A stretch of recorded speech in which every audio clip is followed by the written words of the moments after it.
Welcome back to our channel, everyone. My name is Joe Buskins. This is our family's boat shop, and I am standing in the mold of a 29-footer that we built here in our shop. And if you've been following the channel, you've probably seen that boat. It's the one that we use in our summertime charter business here on the Gulf Coast. And this thing is amazing. It's gorgeous, but it was a ton of work. So we're going to be building the mold in the next couple episodes, but it's going to just be a mold for the hardtop for this boat. Now, if you've never seen the mold building process, it can be a little confusing because molds are slick and shiny on the inside, but they're kind of rough and gnarly on the outside. And that's because a mold is like a reverse image of the part you want to build. But you may be asking yourself, how do you even get a mold in the first place? Well, basically, we build a part called a plug, and I want to show you folks what we've got over here. A plug is basically the mold for the mold. Now, you folks may also recognize our 21-foot project boat that we have recently started on as well. And we're in the middle of documenting my brother's restoration on his big sailboat. So a lot going on here in the boat shop. Behind me, though, you can see, looks just like a boat hull or a part you might use, but that is actually a replica. We call that a plug. It looks exactly like my 29-footer, and then we built a mold off of that. So if you follow me on around into the shop, folks, showing you guys that because, again, it can be a little bit confusing if you're new to the process of building forms and molds and patterns. So there is the finished product, which, again, you can see the similarity to the plug out there. And this 29 was built out of that mold. So we're going to just be building a small part. So we're starting with the plug, kind of like the part that looks like the original boat for this hardtop. And it is not meant to actually see service or be on the boat. It is just going to be a facsimile or a replica. And we already got some nice plywood. We got some framing that is cut out with a nice curvature in it that kind of replicates all the curves that are already existing on our 29. And you can see we've jumped ahead a little bit to save some time, and you'll notice there are quite a few lines already marked out, and we're showing where our cross bracing and framing is going to be. I've got a nice table here that we've kind of cleared out. That's normally one of my work tables that we keep a lot of our equipment on, but we're going to be bouncing between this table and some sawhorses here and moving forward with getting a shape that looks exactly like what we want. So this is going to be a pretty cool thing. If you guys want to build a hatch or a replacement hatch for your boat, if you wanted to build like a new console, or if you want to be super adventurous and even build your own model, a new boat design, something like our 29, bigger, smaller, it's just amazing what can be done if you understand the basic process. Now back to our main sheet of material, kind of trying a slightly different process, and there's a lot of ways you can make a mold, but what we're starting with is just a piece of 3/8, and I believe this is like a Luan material. And it doesn't necessarily have to be anything that's exterior grade because this will never really see service. It just needs to be a really nice, clean, true, flat, and straight piece of material. And we took a bit of time with our tape measure, and we basically found the center line of this panel. Obviously, it's a 4-foot wide sheet, so at 24 inches, we marked a straight line right down the middle, and then we broke it up in 12-inch sections or stations, if you will. So you can see we've just come along, we found the center of the panel, and we've marked a foot, a foot, a foot, a foot, and that gives you a really nice grid to work off on something like this. Now, on different things you're working with, that may not be necessary, but I have had a lot of feedback that a hardtop like this is something very popular, and I wanted to show you folks some of the dimensions that we're using to get to this place. Now, first off, there is going to be a little bit of crown in the top of this hardtop, and as far as the aesthetics go, it's going to look better if you've got a little bit of crown or curve to the top of a hardtop. And I've actually got a piece here, and this is actually a template off of our bow deck, one of the little bulkheads for the forward compartment, and you can see right here that we're looking at about a 1/2 inch of crown over a 24 or a 48-inch span. So you can see here, basically, if you shot a straight edge, you've got a 1/2 inch of crown. And I have found that using like little aluminum straight edges can work really good for transferring crown onto pieces of material like this. And I've also found that what we call a batten, which is basically kind of a long, slender piece of material This is just a nice, clean and clear piece of, I believe this might be some kind of a pine. And I've used it previously. You can see there's some holes and some marks on it. But this is what we used to determine the curve of the sides and then the curve around the front of this panel.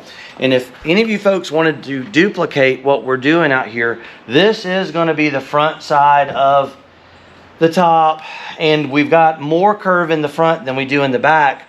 And we recessed this back about 3/8 of an inch there off the center. And then if you were looking, this line would be about 2 13/16, just to give you an idea of where this line would intersect. And then this one here is about 4 1/4 inches from the front. Now this is how we got it symmetrical, and one of the reasons we did these stations and laid this thing out is you're like, well, how do you get it a nice symmetrical curve from the front to the back and one side to match the other?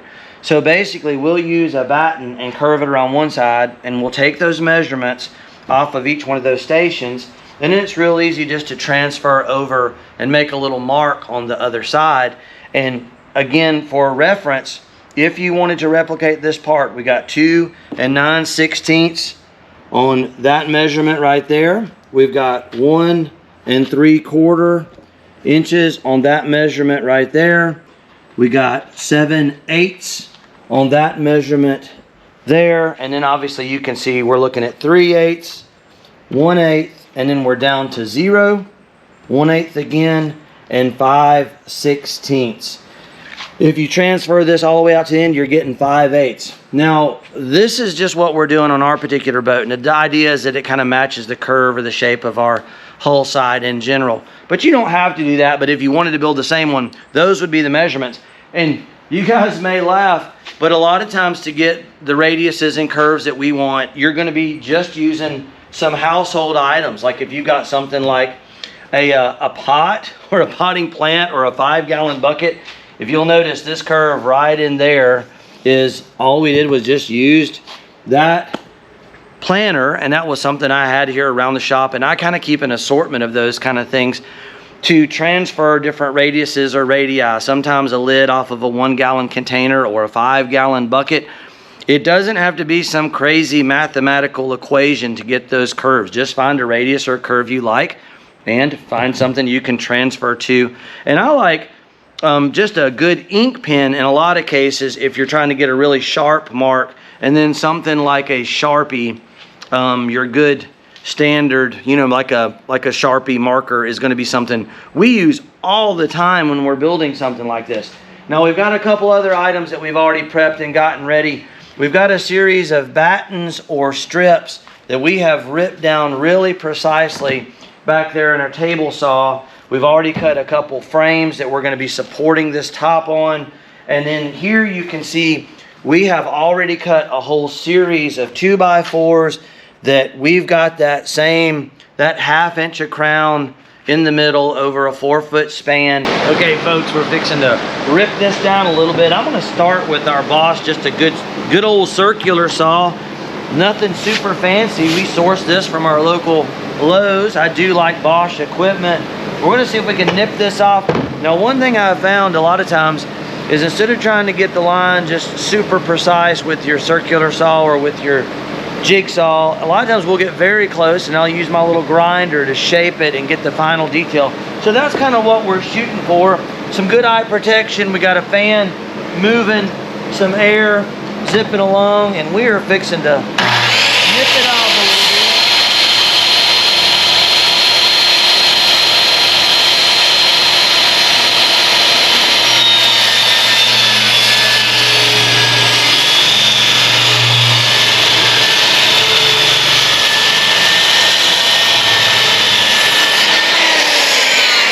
You can see, hope you folks can see where we left that line a little bit, which is kind of how I like to operate. Not really worried about getting it perfect. Now you can also switch over sometimes around the corners. Got another Bosch. I'll be honest with you folks too, you'll see I own some Bosch, Makita, DeWalt, even some Craftsman stuff. Got a little bit of everything. Sometimes one particular company makes a tool better than the other, but I have had good success with Bosch equipment. All right, here we go.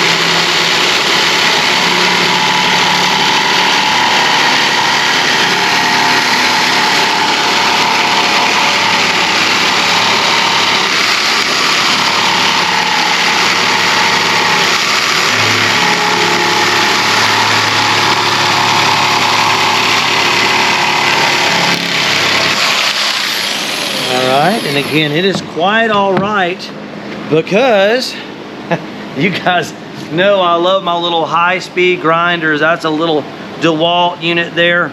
We were running the bigger one here recently, but honestly, the smaller one is easier for the precision work. The big one's great for two hands, heavy-duty grinding, but you can see how we can come in with this little DeWalt and just clean up.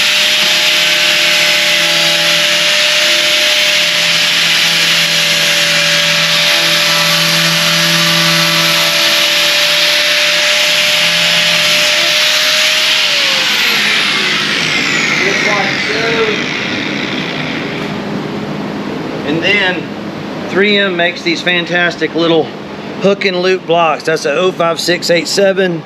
That will hold 2 discs. And that's a 05686 just for one. You got a nice little groove there where you can hold them, and they're Velcro backed. And you can just roll right around that corner for your precision work.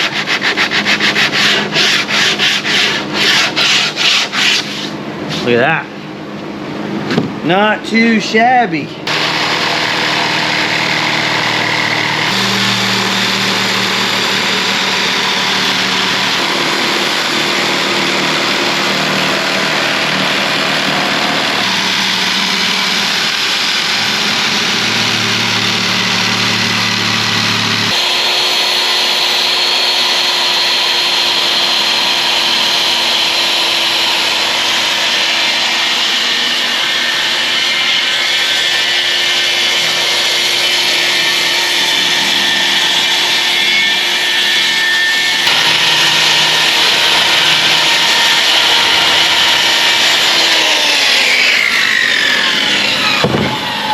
All right, folks, there's the rough cut. So that is pretty cool. Now, just remember, if you're doing this at home, you want to take into account kind of the profile and the contours of your boat. What we try to do is kind of mimic this curve and kind of in the area where the console is, replicate that. And there's nothing wrong with taking some dowel, like some blue board, maybe some, it's fairly inexpensive, like what you buy at Lowe's or Home Depot for insulation material. And you can do mock-ups of things. Very easy to cut it with like a razor blade. And oftentimes we'll do something like that, and then we translate it to, say, plywood, and then maybe use that as a pattern or template to even translate it if you were going to go with Cusa or Divinycell or some other more expensive material. But what I'm going to do, now that we got the rough cut, just like I did earlier, I'm going to use the grinder and some blocks, and we're going to kind of profile that a little bit.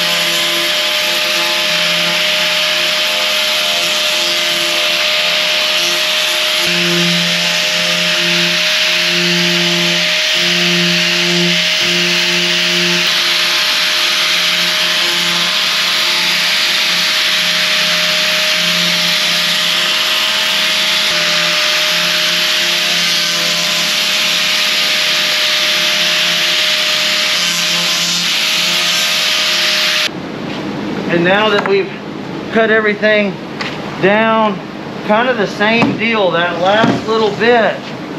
On these straightaways, the longer blocks are the way to go for sure. These are money well spent, folks, and we're trying to do a really good job of having product links in the description below all the videos, so it makes it easier if you're wanting to find some of this and use what we're using. Always check out the descriptions below the video. There's a high likelihood it'll be down there for you.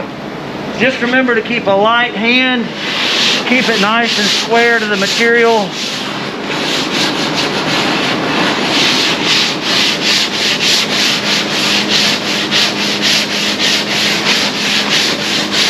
like to spend too much time in one area. You'll notice I move quite a bit. Good long passes. It's gonna get a more uniform surface. Get a nicer contour for you.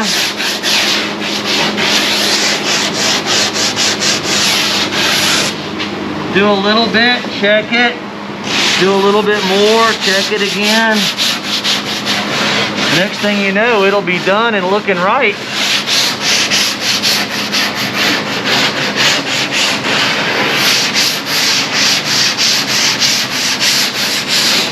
Now remember, you could do the same thing building a console or a hatch mold. Matter of fact, if you have an old hatch on your boat and you've lost one or damaged one, sometimes you can even use one of the other hatches that already exist and you're using it as a mold or a plug to build a mold off of. So hopefully this gives you guys some ideas. Let me know what y'all would like to see me build next after this hardtop. Obviously we got our Blazer project boat going, but I'm thinking about building a small skiff of some kind maybe next winter. Curious what you guys think about that. So here we go, right back around.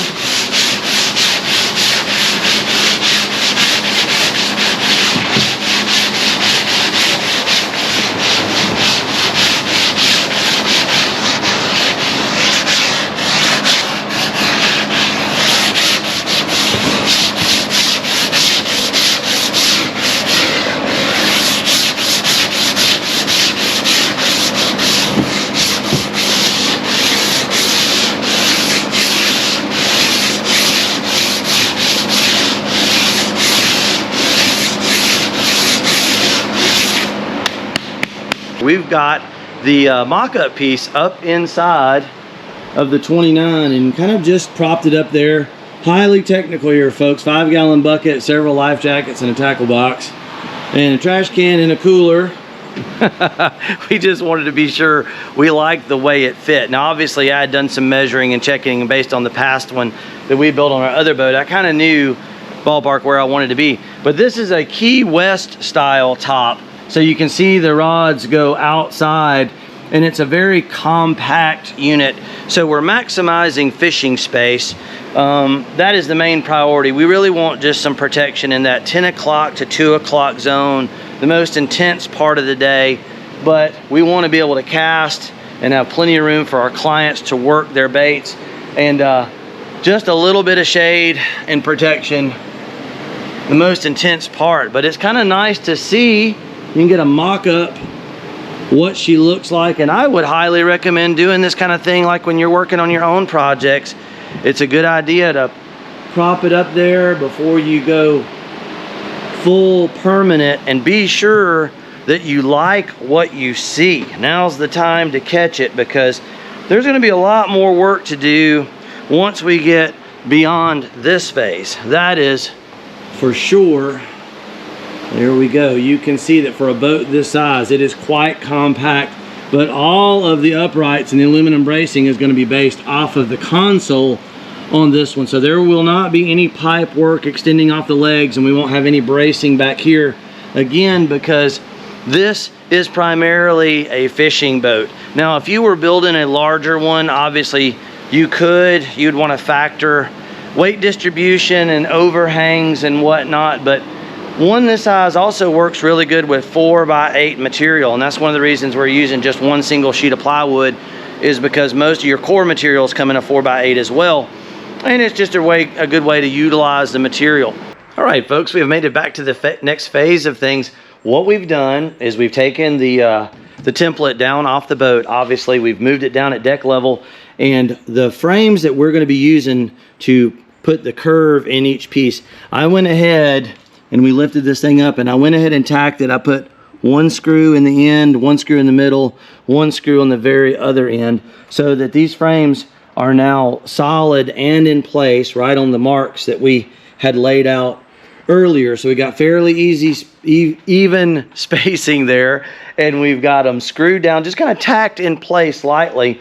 And I went ahead and we've laid all of our little battens up in place. As you can see, I've got them numbered 1 to 1, 2 to 2, 3 to 3. And so each one's going to have a specific spot or space.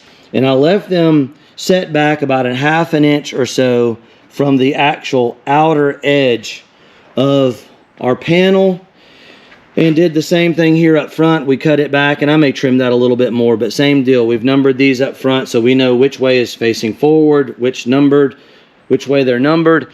And I'm fixing to screw these down. We're gonna go ahead and run some little I've got some little 1¼ inch, just inexpensive little drywall screws, nothing super special. And what I'm gonna do is I'm gonna tack one in each one of these spaces. We're gonna tack one in each one of those spaces there, and that's gonna tie all these frames together. Then I am gonna unscrew the plywood from the frames with the crown in them, and we're gonna place them over here on our flat work table and get ready to actually put the skin on top. So I know it's a lot of steps, and it may seem a little bit confusing. Even when I'm saying it myself, sometimes it's hard to explain what we're gonna do. So that's the beauty of video. You guys get to see what we're doing.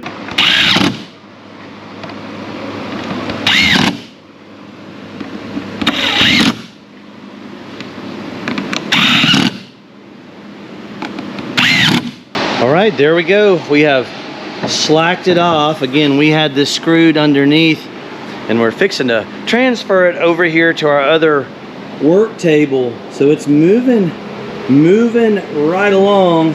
That's looking pretty sharp. There we go, folks. We've got her all tacked down, looking sharp, looking nice. So that took just a few minutes. What we did is we ended up coming in here and we went ahead and screwed this down. Obviously, we marked each center line of each one of the ribs there. We just marked a line, and then about at every intersection, we placed a 1¼ inch screw. And before that, we actually tacked these frames right on just a bit right there. There we go. So that this thing wouldn't slide around on the table too much, but it is not screwed down to the table. It's just sitting there. And you can see we got just a bit of crown on this piece. It's fairly subtle, but it's enough just to give it some shape. That'll help it look a little better, and also it will lend a little bit of strength. Now, again, you could vary that. We just kind of tried to match the amount of crown that's on the bow deck of our boat and kind of do something similar. But that's probably a good stopping point for this episode. I'm gonna try to make these very informative, but not crazy long, and we'll probably have 2, 3, maybe even 4 videos in this session before we have the mold completed. But this is gonna be an in-depth deal. It's not just gonna be skim over. So it'd be videos that when you watch them, when you're done, you will actually be able to build these parts. So as always, we appreciate you guys and gals so much for watching. It's Captain Joe here, Island Marine Charters, Fish Bump TV here on YouTube. And as always, we will catch you folks next time out.